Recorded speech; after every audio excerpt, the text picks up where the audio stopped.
San Diego City. After a 15-year career as an environmental lawyer in public and private practice, Scott was elected to the San Diego City Council, where he led the cleanup of the city's beaches and bays. First elected in 2012, Scott serves on the Energy and Commerce Committee, where he advocates for renewable energy and the transition to a clean energy economy, clean air and water standards, regulation of hazardous and nuclear waste. And so welcome, Scott, back from the war zone in Washington, D.C. Wendy Miller, FASLA, is this year's ASLA President. She has over 25 years experience as a landscape architect in public sector urban design and transportation planning. Her career began with promoting the visual environment through policy and project development and transitioned into multimodal transportation planning and management. Recently, Wendy opened her own landscape architecture and transportation consulting firm in North Carolina, specializing in metropolitan planning, public involvement, and community and corridor design solutions for cars, transit, bicyclists, and pedestrians. She looks for innovative ways to engage the public and believes it's crucial to have landscape architects involved in shaping transportation corridors, our most ubiquitous public realm. Pamela Conrad is a principal at CMG Landscape Architecture in San Francisco. She brings a strong ecological background to her projects and works on resiliency and climate change solutions. Her drive to protect the environment extends from her childhood on a farm, education in plant science and regenerative landscape architecture, and experience in restoring waterways at the U.S. Army Corps of Engineers.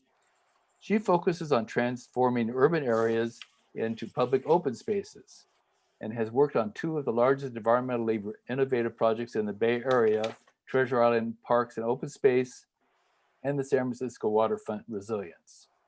Pamela is a recipient of the 2018 Landscape Architecture Foundation Fellowship to develop the award-winning Pathfinder Landscape Carbon Calculator app and the Climate Positive Design Challenge. They're products of an extensive research initiative she is sharing around the globe. Pamela serves as a member of the Climate Action Committee at the ASLA and was recognized by the San Francisco Business Times in 2019 as a woman of influence. So Wendy, why don't you begin talking about the significance of climate change in the practice of landscape architecture? Great, thanks, Roger. Great to be here. As landscape architects, we're really at the forefront of designing for resiliency and sustainability. Designing with nature is really what we do. And ASLA has an old slogan, green since 1899, which was the year we were founded as a professional organization. And we've been green really longer before it became a buzzword. So over the years, ASLA has really undertaken many initiatives and developed a lot of resources for our members. So I won't go into all of them here, but you can find them at our website, which is asla.org/climate-action. I'll just touch on a few as a general overview.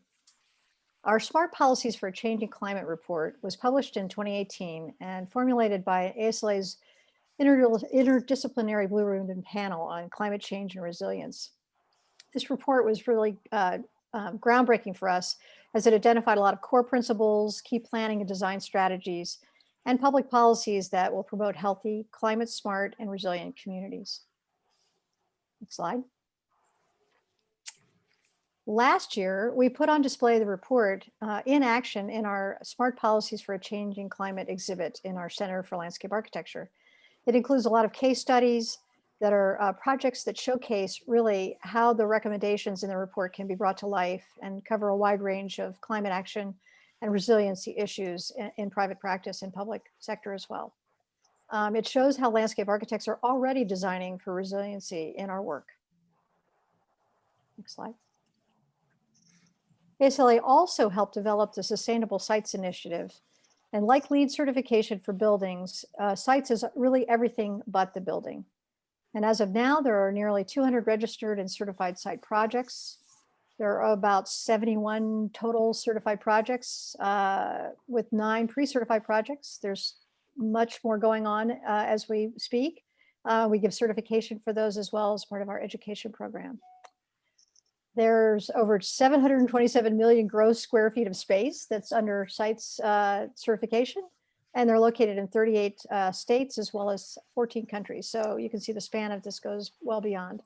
And Currently, U.S. General Services Administration adopted sites in 2016, and we're working together with the Green Building Council to come up with some economic impacts and performance measures to include in our certification. Next slide.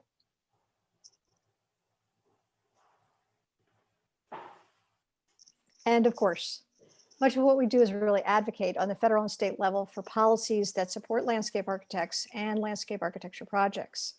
On the state level, a large portion of our work is promoting and protecting licensure. Through licensure, landscape architects ensure the health, safety, and welfare of the communities in which they live and work.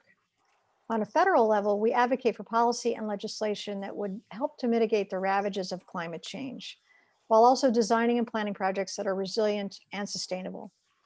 This includes successfully introducing legislation such as the Trees Act, which would provide grants and residential tree plantings to help lower electricity costs.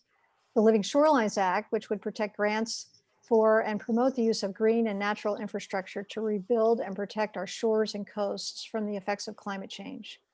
And we also helped to write and pass into law the Great American Outdoors Act, which was signed into law this summer, which not only permanently and fully funds the Land and Water Conservation Fund, but also helps the National Park Service begin work on their deferred maintenance backlog. Next slide. Sometimes members ask me, does it really make a difference if I talk to my legislator? Do they even remember me? It really does. Last year, ASLA's California chapter and leaders and students met with Kamala Harris staff to advocate for the Living Shorelines Act. The next week, Senator Harris didn't just support the bill, she actually introduced the bill into the Senate. My own personal story is that every year when I would go to Advocacy Day, I would always meet with my Congresswoman Virginia Foxx from the 5th District of North Carolina. I'll have a new one next year. But she was always good to meet with me and understood what we were doing. She really did understand it as a previous nursery woman. She had her own nursery in North Carolina. And one of the important things we do is we meet with our legislators in their home districts. And we did a great site tour with her last year. And it ended up creating so much energy that the second half of that project got funded. So I can tell you that it always is a good thing to keep in touch with your legislator and let them know the good work that we're doing as landscape architects. So next slide. And the best way for members who are interested in advocacy is to join ASLA's iAdvocate network. We send out alerts via email about important issues in the federal and state level, and we let you know what actions you need to take. I encourage everyone to join this network. It's so easy to do. You just fill out the paperwork with your legislative district, which is where you work and vote or live and vote. And you go to asla.org/advocate, and it's simple to do and couldn't be easier, and it really does make a difference. Next slide. This year, I am very proud to say that ASLA formally created a climate action committee at the national level. Right now, the committee is holding a series of conversations with our members based on regional areas, and this is the map that we've currently got in place, but I think it's actually evolving over time to be a little bit more fine-grained in terms of the climate issues in these regions. So it's aimed at addressing climate change issues in the most pressing specific regions of our country. They're also working on it with the chapters to identify individuals who would be interested in joining our National Climate Action Network. And you can find all that information as well on our website. Looking ahead to next year, on ASLA's plate is the climate change legislation, including passing the Living Shorelines Act and the Tree Act into law, working on equity and environmental justice legislation and regulations, making sure active transportation programs and resilient design and planning sections are included in the transportation bill, and continuing our work to see our parks and public lands are funded and protected. Continuing to develop the Climate Action Network, expand the Smart Policies exhibition into new case studies, and also to continue to find ways to support our members with the work that they do with professional tools, and especially members like Pamela, whose amazing work you're going to hear from right now. Thank you very much, Wendy. Pamela, take it away and talk a bit about the climate positive design concept and what landscape architects can do to take climate action. Will do. Thank you, Roger and Wendy, very much. So you can go ahead and go to the next slide.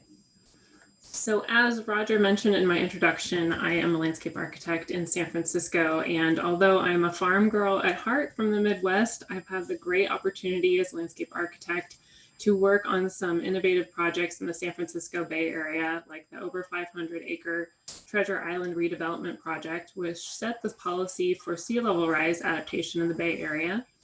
And next slide.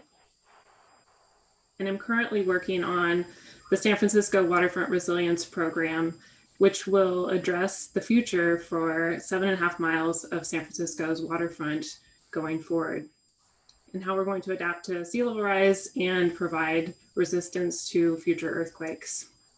Next slide. It's been working on these projects that made me realize we have an opportunity not just to adapt to the changes that are coming from climate change, but we, through photosynthesis, through the trees and plants and the landscapes we design, have an opportunity to take carbon out of the atmosphere and sink it into the ground where it belongs. We have an opportunity to be part of climate solutions. Next slide. And we know from Architecture 2030 group that 75% of the annual greenhouse gas emissions come from the built environment. It's what's causing rising temperatures, decrease in air quality, the fires that we see around us, and the seas to rise. Next slide. And interestingly enough, about 36% of those emissions come from outside the buildings. As landscape architects, it's our responsibility and opportunity to reduce the emissions that come from the materials that are in the projects that we design, to reduce the operational emissions from things like fertilizers or ongoing maintenance of landscapes, and also, maybe most importantly, an opportunity to take advantage of carbon sequestration that we can do through the landscapes. There has been a question over the years, is how are we going to measure those impacts? Next slide. So out of curiosity and frustration, I started studying this pretty in depth about 4 years ago and realized that there are many solutions and strategies for reducing carbon footprints in the built environment. We can design cities to be more bikeable and walkable. We can keep carbon in the soil by minimizing soil disturbance and biochar. And we can be innovative with the materials that we select and use, like using local reclaimed materials or using cement substitutions. Next slide. There's also a lot of ways that we can increase carbon sequestration by incorporating green roofs, using super sequesters like bamboo, planting shrubs instead of lawns, and protecting and restoring our natural ecosystems like forests, coastal wetlands, seagrasses, and mangroves. Next slide. And so out of curiosity and frustration, about 4 years ago when I started studying this, I wanted to understand the carbon footprint of my projects. And unfortunately, there wasn't a tool for me to understand this. So I created a very simple spreadsheet that started to tell me on even the most sustainable projects that we were designing what their carbon footprint was. And this couple acre park project in the upper right-hand corner, you can see it would take about 15 years to offset the carbon footprint of this small project. And the numbers in the left-hand corner tell you the amount that's being emitted and the amount that we'd sequester. Now, if you go to the next slide, you can see that when I started to have the numbers and information in front of me, I could make choices. I could change material selection. I could add more plants. I could change my maintenance regimens. And instead of that taking 15 years to offset, that project could have offset itself in 5 years. I could have reduced emissions by about 200 metric tons and increased sequestration about 600 metric tons. And the design really didn't change at all. It was just a little bit greener. Next slide. Now this becomes more challenging in urban areas where we're trying to accommodate certain programming that sort of lends itself to more paved areas. On this half-acre plaza, it would take about 200 years to offset this project's carbon footprint, which was shocking for me as it was already built. But if you go to the next slide, we could see this pattern time and time again. With being mindful about how we design and having the right tools, we could reduce the paving, add some planting, use cement substitutions, and instead of it taking 200 years to offset this, it could have been 20 years. And again, the project still functioned, it's still a high quality project, it's just much better for the environment. Next slide. So if we were to look at this, assuming this is kind of standard business as usual practice for landscape architects, what we would likely see is that we are on a path of emitting more than we're sequestering in our projects. And the thing is, if we were to start making those small changes in those case studies, that I found and do that over the coming years, we have an opportunity to reverse the curve, which is the graph on the right side. We have an opportunity to sequester more carbon than we're emitting through landscapes by the year 2030.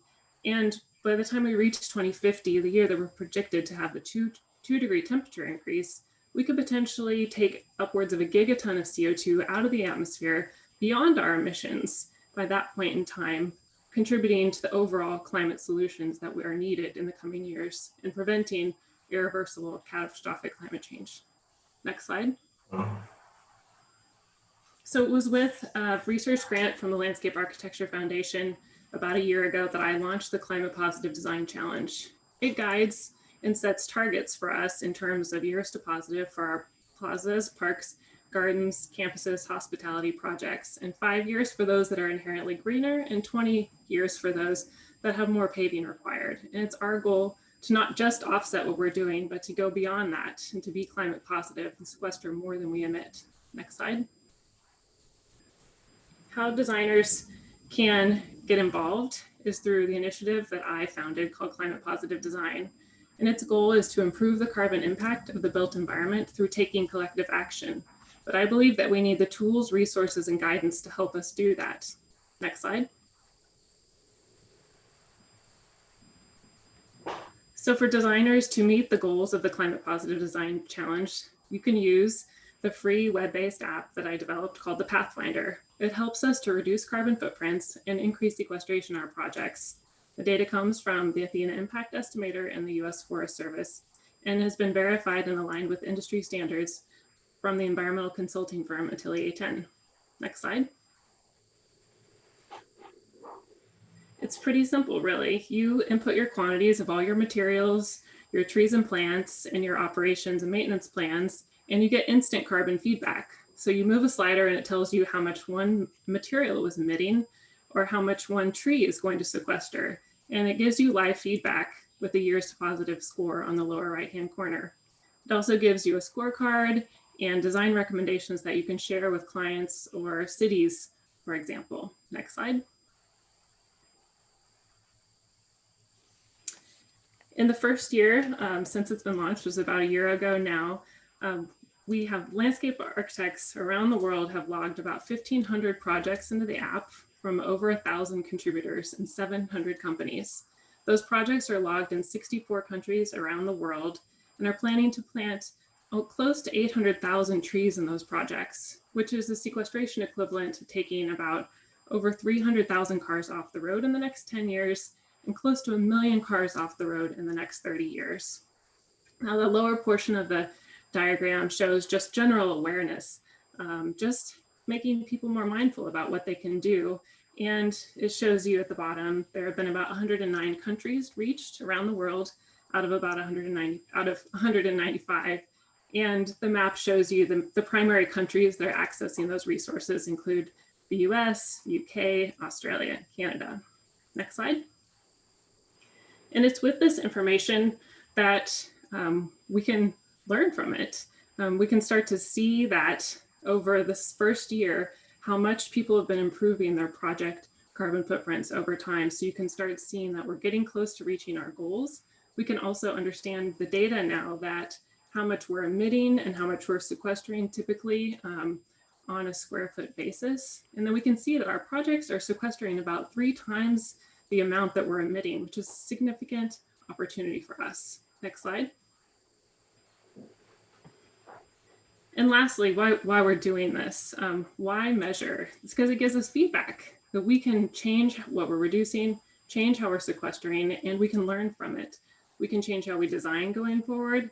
We can evolve as we practice. We can advocate and help set policies and standards and guidelines. And we can educate others and communicate out to the world what we can do and what we need to be doing to take climate action together. Next slide. So I encourage you to go to the website, climatepositivedesign.com. There's a lot of resources available, including a toolkit. The app is constantly changing, and it's my hope with this information that we can scale up our efforts. We can go beyond the silo of landscape architecture. We can inform policies and work with hopefully Congressman Peters and Wendy Miller to think about how we can get involved in policies and go global with our efforts. And I just encourage you all to get involved. There's so much we can do. Thank you very much. Well, Pamela, that's wonderful. That's quite a really good app, and I'm looking forward to see how people use it over the years. I can think of many projects in San Diego that would benefit from people plugging all their information in. So just to remind everybody, if you have questions, be sure to type them on the chat and we can get to as many as we can in the second half of the program.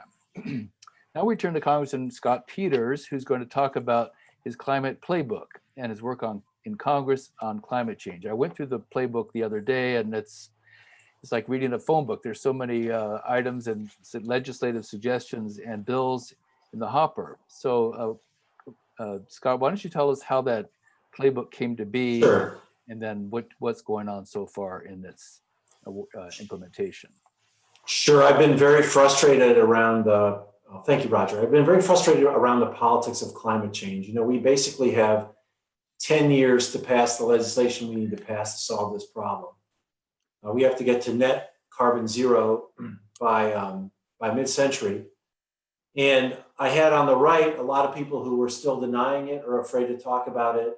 And on the left, a lot of people who I thought were being very impractical about banning oil and gas today.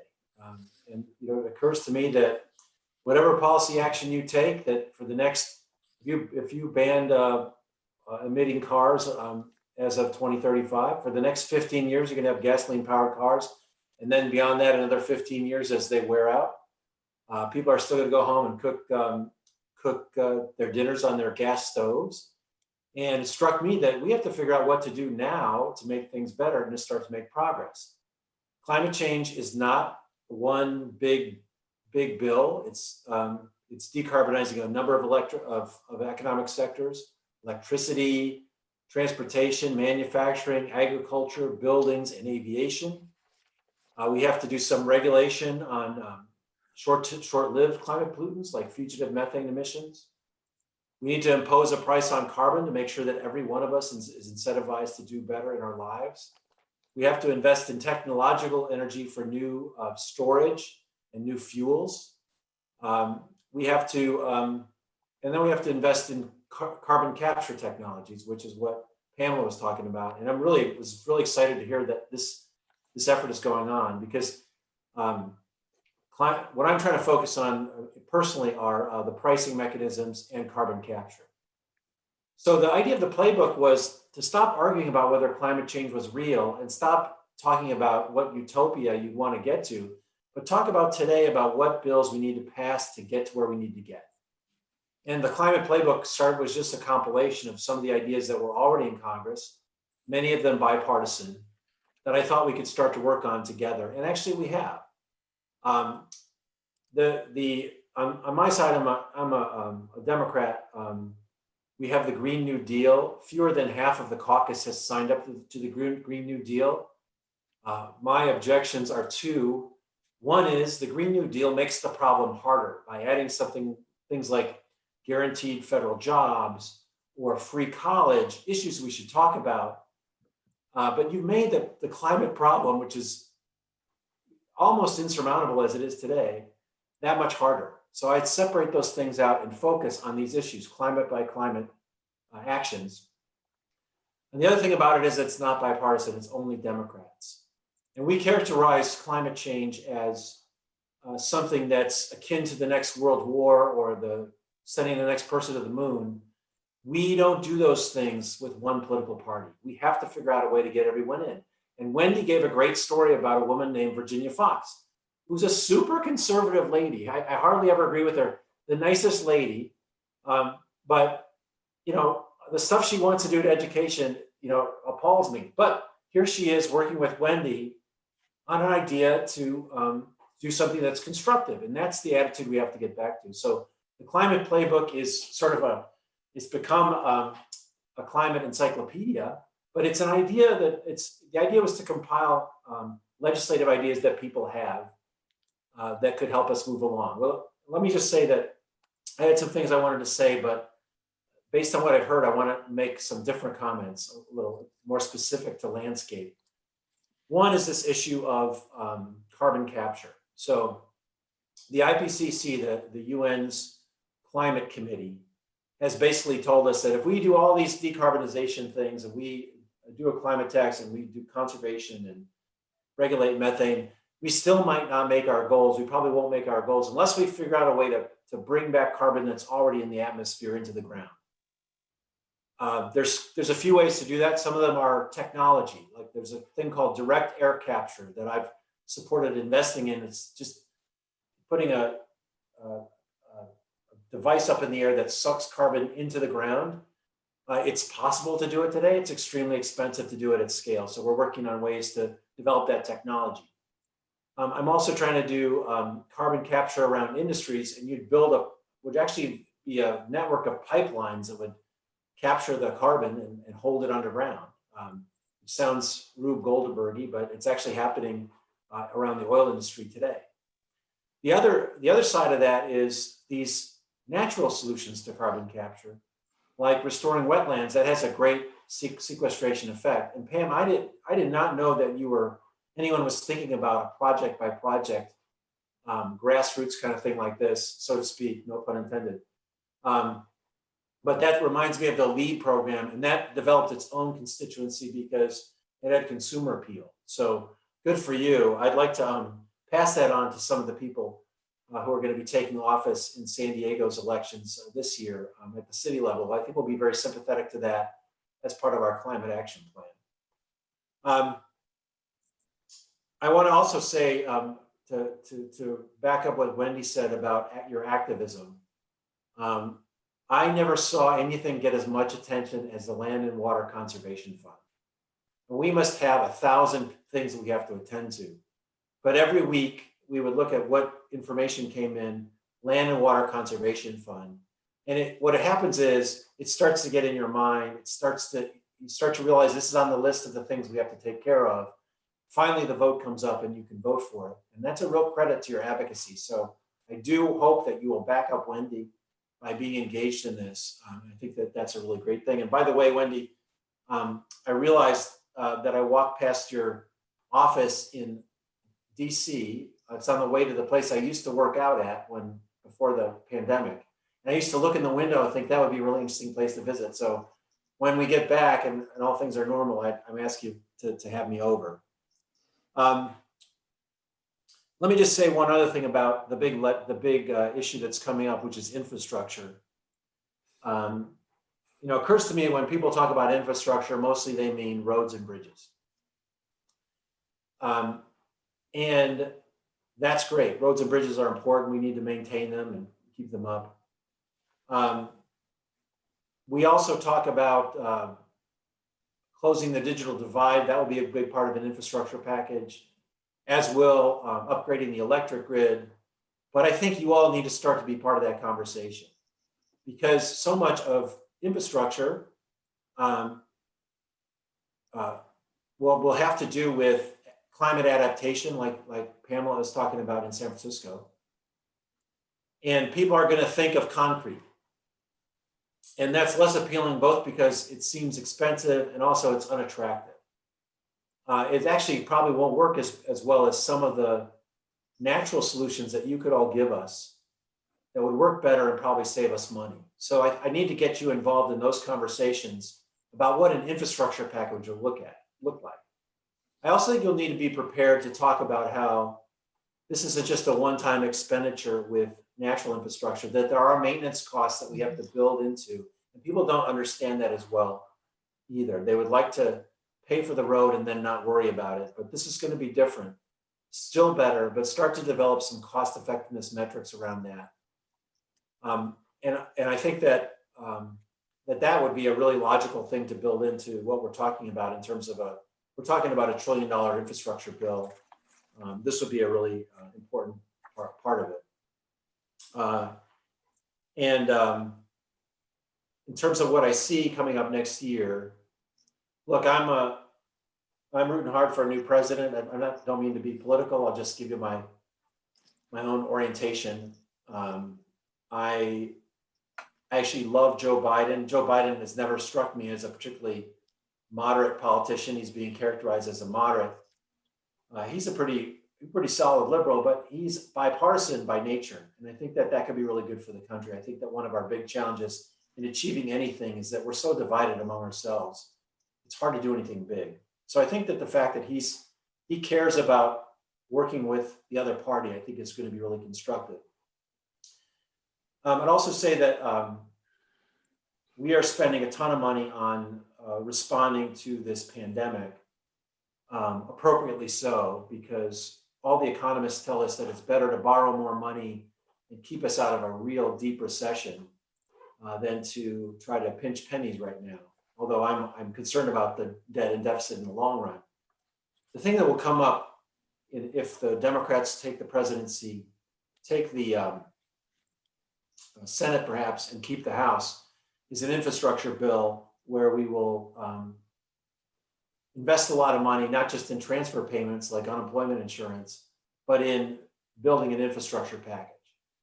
The beauty of that is that people know we need it. We have assets that need to be upgraded. We have assets that need to be maintained to maintain our economic position. We also know that that will create jobs. And so I think that that's something that's likely to be a large part of the discussion. I don't think it necessarily will be in the form of any of the bills you've seen already. So I wouldn't be discouraged by the fact that your bills are not all in what the Energy and Commerce bill has been so far. I think that will be led by the president. But I really want you in the conversation about infrastructure, around carbon sequestration, around climate adaptation. I think you have a real role to play. And Pamela, I think you personally have a great story to tell. So that's kind of my thoughts. I'd be happy to, if there's time, to answer any questions about anything from policy to Pelosi. All right, Scott. Well, you brought up a lot of good points. I want to ask. We're going to ask questions of the panel before we get some questions from the audience. So be sure to add your questions to the chat, and we'll get to them as soon as we can. You can probably take down that slide. I can see more people. Okay. I went through the Plymouth Playbook, and it was hard to think what the most important items are that you actually could get passed both in the House and the Senate. Also, whether if the Republicans still control the Senate, much less the presidency, what are a couple of the things that you think have the most chance, Scott, of passing next year after this election? I actually think, well, first of all, let me just say a little bit about Republicans in their defense. They're having an awful hard time. I think they're going to be very sad after Election Day. But one thing that they have realized is that for the first time in 2018, voters took the issue of climate to the ballot box. It has always polled well. People have always said, I support a clean environment. But until 2018, there wasn't any evidence that that was the issue that made them decide which way to pull their lever. 2018, that changed because, for a lot of reasons, but younger people are concerned about it. But also, you can't fool people. When people in Miami see sunny days with flooded streets, you're not going to fool them anymore. They know something's going on. You know that farmers are not familiar with these weather patterns, and that people in Houston, in Republican neighborhoods, see these floods as bizarrely often. And people know what's going on, so they've started to realize that, and they're looking for ways to be constructive. So on carbon capture, that's one place where we've got a lot of cooperation. On investing in research, I think that there's cooperation. There's a little bit of a split on next generation nuclear as a baseload power. It strikes me that that's, we can't take anything off the table. Some of the Democrats are not familiar with nuclear that generates less waste and maybe aren't as open to it.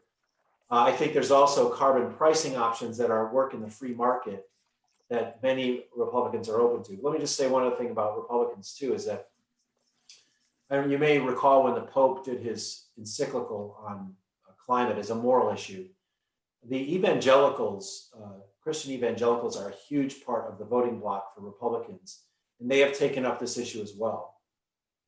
There's a group called the Evangelical Environmental Network, that believes we should save God's creation for our children and our grandchildren. They believe it's our moral duty to do that, and they're following science. One of the top climate scientists, she's a woman at Texas Tech called Catherine Hayhoe, is a fundamentalist, environmentalist, or evangelical Christian, but she's teaching those people not to be scared of the science. In fact, we have to work together. So I see a lot of opportunity for that, both politically and sort of from the values of the voters. I think we'll make movement.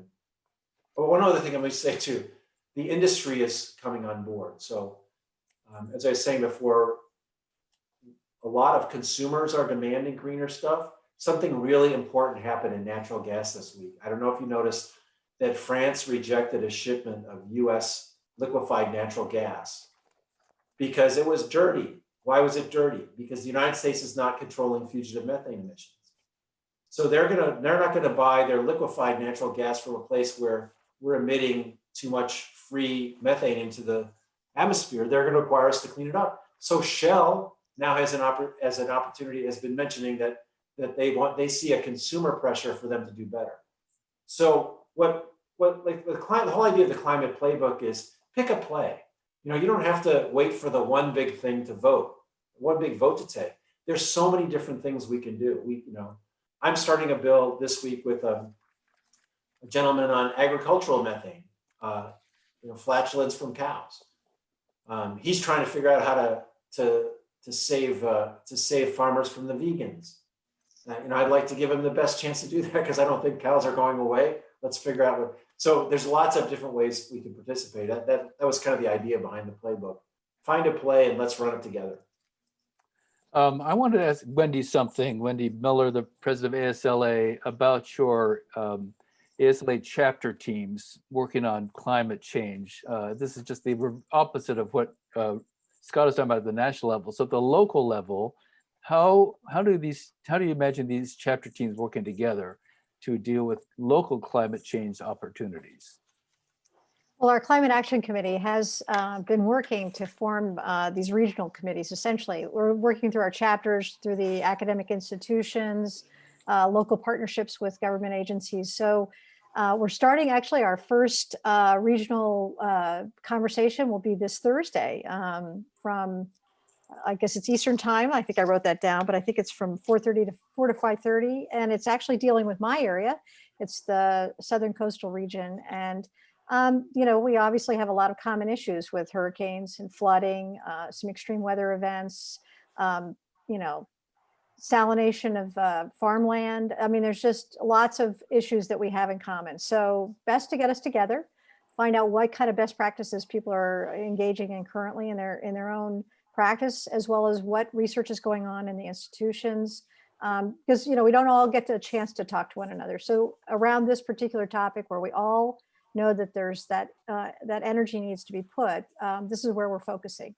So I'm excited. I'm looking forward to this first one. Andy Fox, who's a professor at the North Carolina State University College of Design, has been working on a coastal dynamics lab for a number of years. So they're looking at these communities that are in the coastal region that have just had desperate flooding issues. I mean, I don't know if you remember that when Matthew came through, we just had a couple right in a row in North Carolina that actually isolated the city of Wilmington. So as Representative Peters said, it's not a mystery anymore. I mean, we're living with this, and it's actually not the flooding that comes with a hurricane. It's often the flooding that comes with the excess water as it starts to come back down, naturally to the ocean. So, there's just a lot of challenges, and they're different in every region. So I think we're looking for very tangible policies, and that's why we're going to also partner with our elected officials and communities.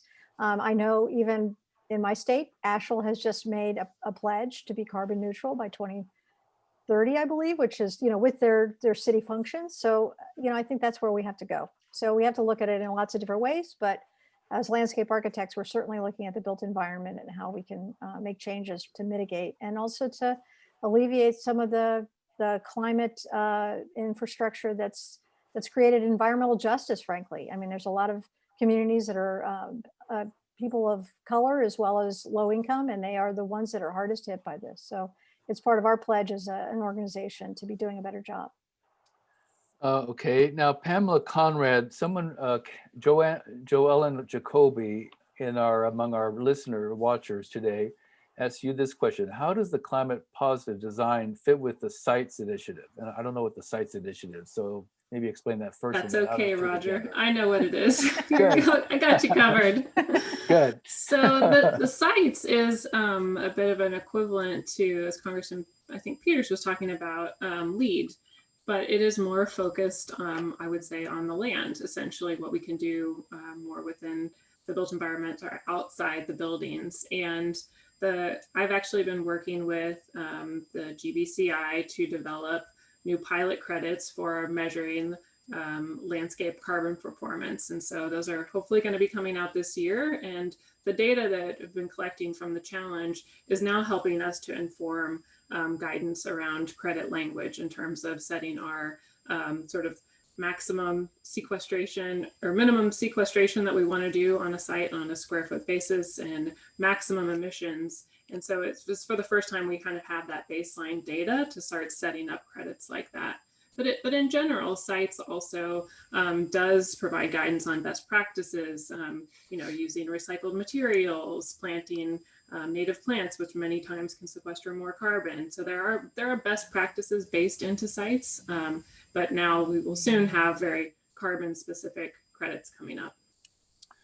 Okay, thanks. Now, Congressman Peters, a question for you, let's see if I can see, is if Bill Clinton couldn't pass a carbon tax, how would Joe Biden get both the House and the Senate to embrace a carbon tax on their vehicles, their home heating and cooling systems, and their office buildings that are not currently powered by alternative energy? It's a good question. I think mostly the context has changed, that the urgency has been kicked up.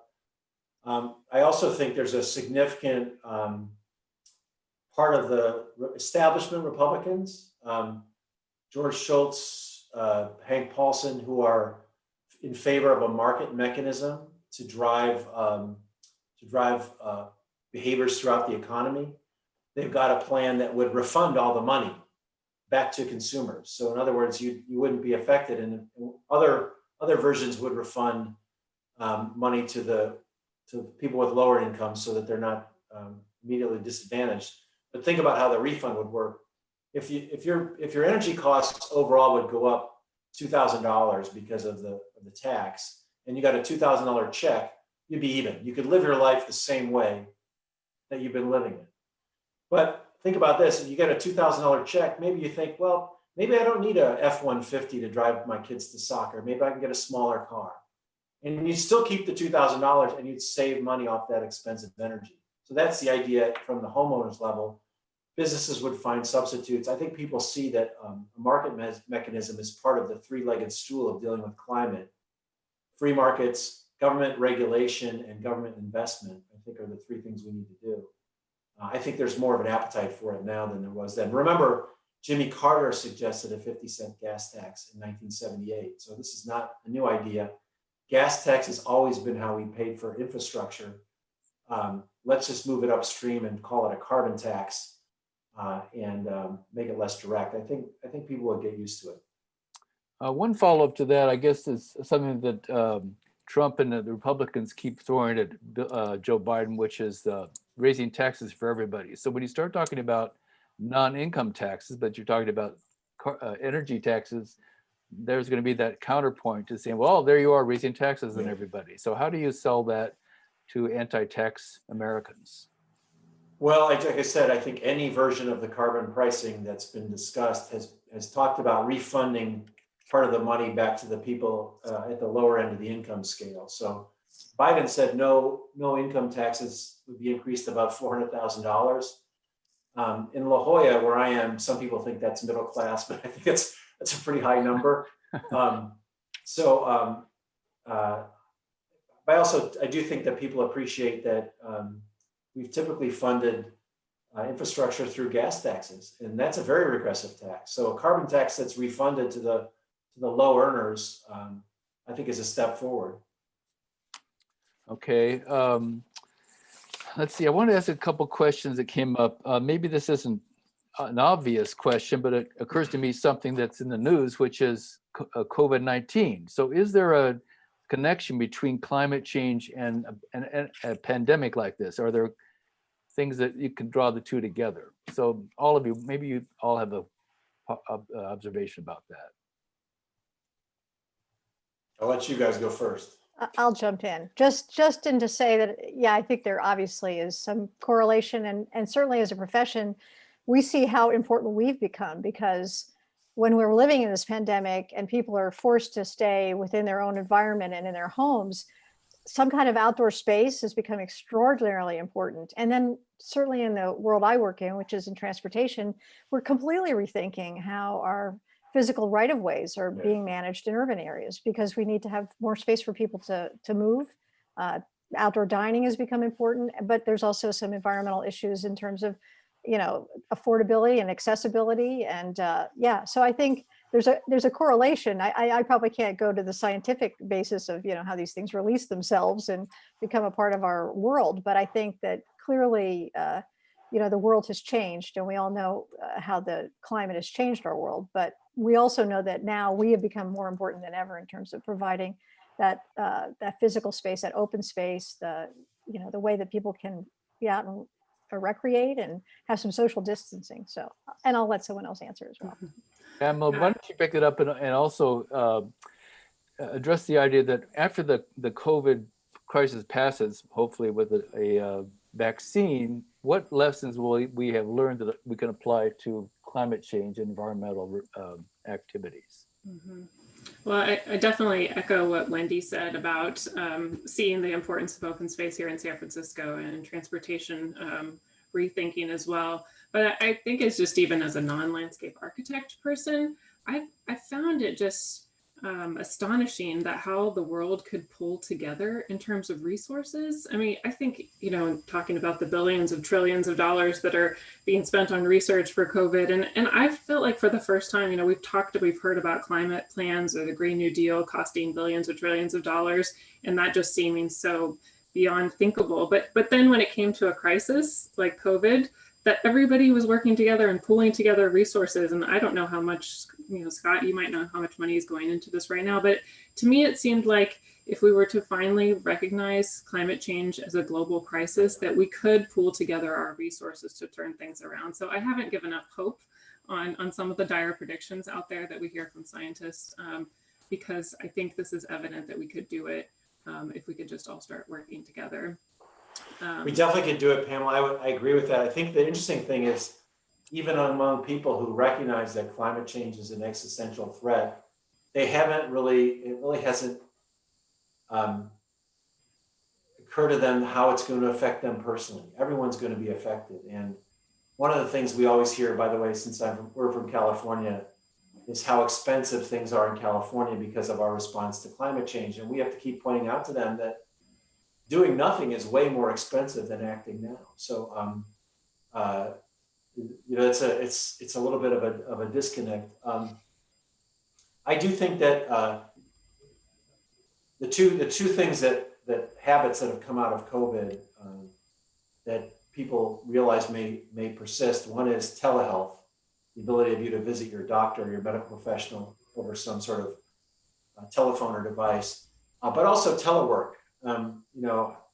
That may have an effect on how people get around too. That may have a climate impact as well.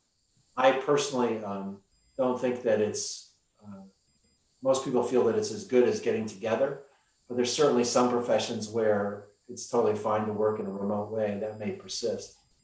But the idea of outdoor space and mental health, I think, has been a huge thing. And I'm just glad that the science shows that it's so much safer to be outside in terms of transmission, because boy, I think people need to get out of the house. A lot of families aren't meant for being home together 24/7. My wife jokes that she married me for breakfast and dinner, but not for lunch. So, sometimes it can be a little much for her, right? So another thing, just because I don't want to forget this, is that, as an organization, we do an annual conference every year, and it has a large carbon footprint. I mean, absolutely, there's no doubt. When we all go to one location, and this year, of course, like many people, we've had to back away from that. And I'll put a plug in for Revision, which is coming up in mid-November, and go to asla.org and look at that. But it's changed how we really think about everything. I mean, we're coming up with virtual ways to meet and learn and do things, and it's accessible to people who were never able to do that. And so I think we saw how when people weren't driving to work, how the air quality got better. So there's a lot to be learned from this. And I was pretty hopeful to see that people could figure out how to do things differently. And maybe we really could make changes in our life to reduce our carbon footprint. Let me ask another rather provocative question, which is, what is the biggest obstacle to tackling climate change reform in the U.S. today, and how do you overcome it? So, Scott, why don't you start with that? Because you sound pretty optimistic. However, the Congress changes, or the White House. So, what do you think about what obstacle and what is the biggest one, and can we overcome it? Well, I mean, the country is so divided that people are going to find their own facts, and instead, I'm not that old, but when I grew up, the enemy was Russia. Now it's Republicans and Democrats. And it's just it's profound, I think, and we need to come together around scientific facts to confront what could really be the end of the planet. We only have about 10 years to do it. I've been frustrated the last 2 years because everyone says, "Well, wait till the election." Well, the election will be over, and we better darn well get to work. So I think the problem is that we need to come together with a sense of mission and understand the problem, understand how to fix it. I don't think that it's time to panic, and I think that we know a lot of what we need to know to make this right. But I think we have to get on it. The other big component of climate change that's affected by our division is foreign policy. I mean, California can do everything just right.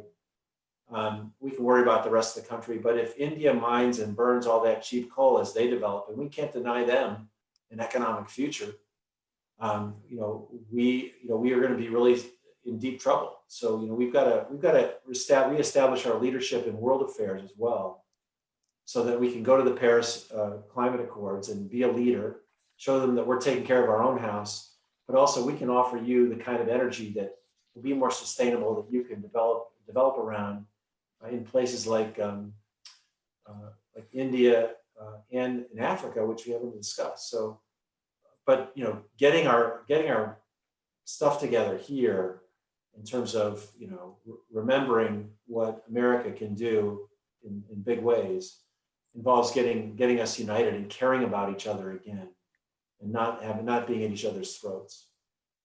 So Wendy or Pamela, do you have anything to add to the obstacle question? Why don't you go first, Pamela, and I'll see if I can bring it up from the rear. Well, I agree with everything Congressman Peters just said. I also think that it seems to be we're constantly looking to somebody else to solve our problems. Yeah. I don't see a lot of people stepping up and saying, I've made these changes to my everyday life because I believe we need to work on solving climate change together. I think it feels overwhelming for a lot of people that they don't feel like what they can do as individuals can make a difference. And that's a hard challenge to overcome. And, the reality is, maybe if we all started purchasing differently or started getting around differently, or, there are some things that we can do. And I think that just all of us taking some individual responsibility for our actions is part of our challenge. Yeah, I think that's where I would go with, even as a profession, I think we know that what we do with every project has to matter, and that we have to think about them in terms of climate change with everything that we do. We can't just isolate it. It has to be integrated into it. And so that incremental change is what we have to rely on, because, the big policies are harder to get. Maybe at a local level, you can keep pushing. And that's what we hope, that we're providing some of those tools, because that advocating for these policies is how you get a little bit of a change with your own local government. That's, to me, I came out of local government, and it's where it matters to people on a really local level. They can see the change in their lives.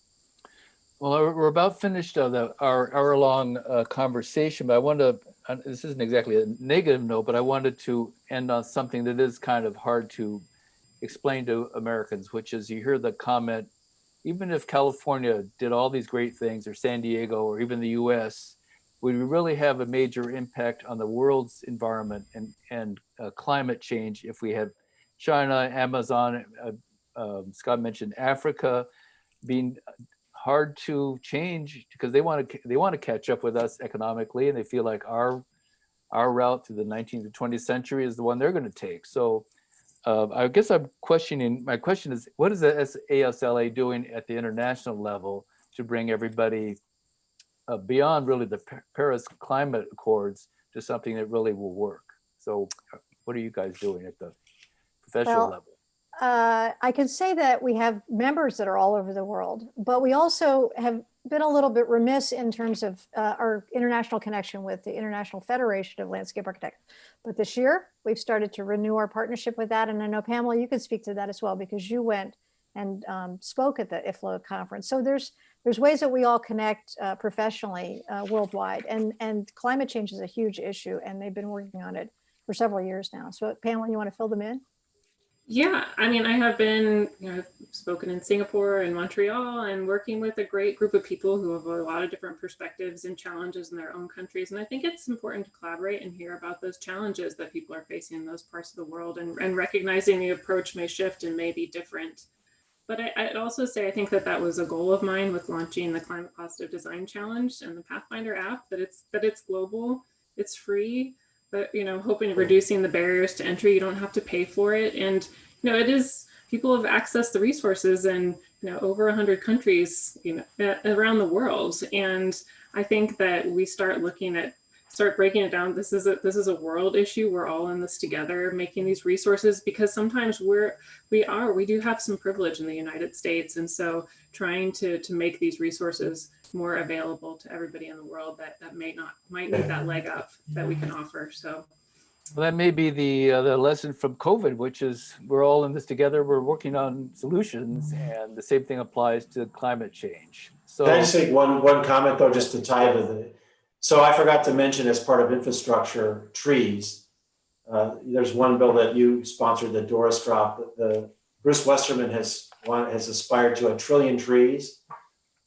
We need some help from landscape architects to know how that works and how that would be funded, how that could be deployed, and what would make the most sense. But it's also very connected to deforestation internationally, and that we ought to be able to show that we value trees if we're asking other people not to cut down theirs. So there's a little bit of a connection, I think, that is conceptual, at least. well, those are the two, the trees bill and the coastal bill that the ASLA is backing for next year goes right to those two things. So Right. we're looking forward to see how those two progress in 2021. So just thank you very much, Wendy Miller, president of the ASLA this year, Pamela Conrad, a great thinker, and all these new ideas you have, and Congressman Scott Peters from San Diego for joining all of us, and good luck in the new year. Thank you, Roger. Be well. Thank you. Do what Tony Fauci says.